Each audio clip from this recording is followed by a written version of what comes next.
Guys, this is Ida with Just This and That. I wanted to share a quick video with you guys. I'm focusing on making recipe box for either a chef, a baker, anybody that's a cook that's male, and I wanted to make something that wasn't real feminine. So this is what I came up with. I thought making a recipe box with the impression like a toolbox would be an awesome idea.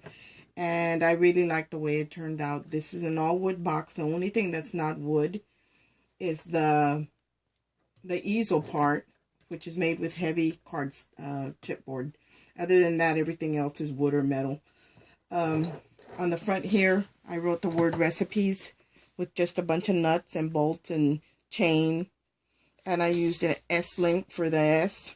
And then I found these little tool charms, and I added those, and I adhered everything with glossy accents as far as the metals go. Now the paper on here, this is actually a Tim Holtz, a Sizzix embossing folder, and it comes with two. It's a textured embossing folder, and it comes with a diamond plate, and it also comes with the riveted metal. So the design right here, this one is the diamond plate. And I'll show you what the riveted metal looks like. I'm going to flip it to the back, to the bottom. And that's what the riveted metal looks like. And this is by Sizzix, and it's a Tim Holtz Alterations textured folders. The wheels that I put on here are again the same. I don't know if you saw my my other recipe box that was the Gears and Steampunks. And it also had the pulley wheels, and these are by Tim Holtz. And at my local Hobby Lobby, I found this Chevrolet knob, and I thought it was really cool. They have awesome knobs there at Hobby Lobby, and I happened to catch it when it was 50% off, so that was a great deal. On top here, I'm going to go ahead and pick up the easel. That way you'll see what it looks like. So all you do is you pull up in the back. It actually has magnets to hold it in place. So it's all magnetic. So there's the easel part. And I found a bunch of tools in the scrapbooking. And I think these, this particular ones are by Paper House Scrapbooking. And they're the 3D embellishments for scrapbooking. And these are actually real tools that are on here. And again, I adhered all this with glossy accents. To prop up your recipe card, this Pennzoil magnet, I bought it at Hobby Lobby, and also I got it on sale. I think I might have paid like $2 for it. And all you do is put your recipe here, and because this is magnetic on the back, all I had to do was adhere a couple of metal washers with the glossy accents to hold it. And all you do is put your recipe box there. Well, so let me turn that back. And it holds your recipe box up. And when you set it down, when you're done, you can either have it straight like this, or you can have it more at an angle by just letting it rest on that wrench.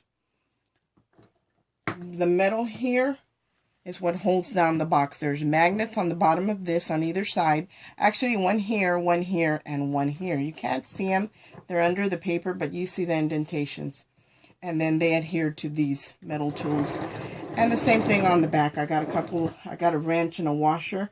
And underneath here, in the back, you can see the indentations for the magnets. And that closes up like that. And like I said, it's not going to come up, flop around, because it is held down by pretty good magnets. On this side, I didn't do too much. I just put a wrench, a nut, and some gears, a washer. And this is actually, I think it's like for spark plugs, to set the spark plugs. And usually when you would go to a garage, they would have a sign that said mechanic on duty. So what I did was I did a little, printed out a little paper that says cook on duty. And I glossy accent to give it that 3D look. And this is an old one, so I like that. On the back, I didn't do anything to it. I just did the embossing folder on the paper. Adhered it with the Mod Podge, and then after that was dry, I went ahead and coated the whole thing with Mod Podge just to seal it. The hinges were actually gold, and I used a silver leafing pen to that way I didn't have to paint them, and it did a good job on that.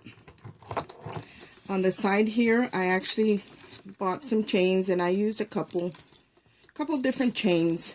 One's a all shiny silver, and one's more like a gunmetal black.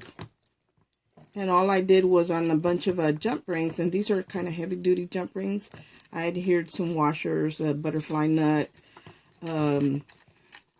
metal shears, a pipe wrench, a little, I guess this is like a tail light replacement bulb, this little trinket here. I don't know if it's a key or what, and another wrench over here on this side. Then I had an old washer, and I engraved it. It says handcrafted on both sides. And since I didn't have a jump ring big enough to loop through here, I just put a chain and then I looped that through the jump ring. And let me show you the inside of the box. On the inside of the box,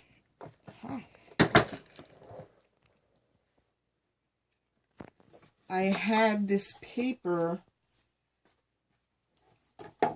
that is by Seven Gypsies, and it happened to have a paper that said Route 66, and I'll show you what that looks like.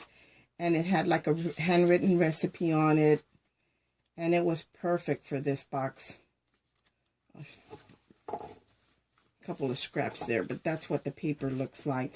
And it has, like I said, a handwritten recipe, deep dish pizza, coffee, and like a menu there. And that is, again, by Seven Gypsies. And the name is Collection for the Journey. No, I'm sorry, it's Epicurean. So that's the paper stack that I use. It's a 6x6. And I use a heavy-duty chipboard. And this was actually, I think it's also by Seven Gypsies. And it's for a mini album. And it had all these little pieces that had the tabs on it. And I like that. So all I went ahead was trimmed it down to the size that I needed. And I adhered the paper to it. This big gear right here that you see here, the steampunk, I actually cut it out of that fun foam. And I used, the Tim Holtz Alterations. And this is the Gadget and Gears die. And it's pretty heavy duty, you know. You can cut through foam, chipboard, paper. So it works great for that. And this, like I said again, is by Sizzix. And it's a Tim Holtz cutter. On the back, I did the embossing folder. I just used a darker gray paper that looked kind of smoky. It's got different shades of gray in it. And I embossed it with the diamond plate. So I put 5 dividers in here. I didn't add any titles or anything to the top, because that way whoever gets it, they can write their own. Here's the recipe card. On the back, I did the diamond plate frame on it, and then the word recipe for ingredients and directions. And these are included in the box. This particular recipe box is going to be available for purchase on my Etsy store. So as soon as I put it on there, I'll actually put the link on the description on the bottom of this video. That way you guys, if anybody's interested, you can go ahead and buy it there. So thanks for watching, guys. Make sure to give me a thumbs up, and I hope you like my video. Thanks.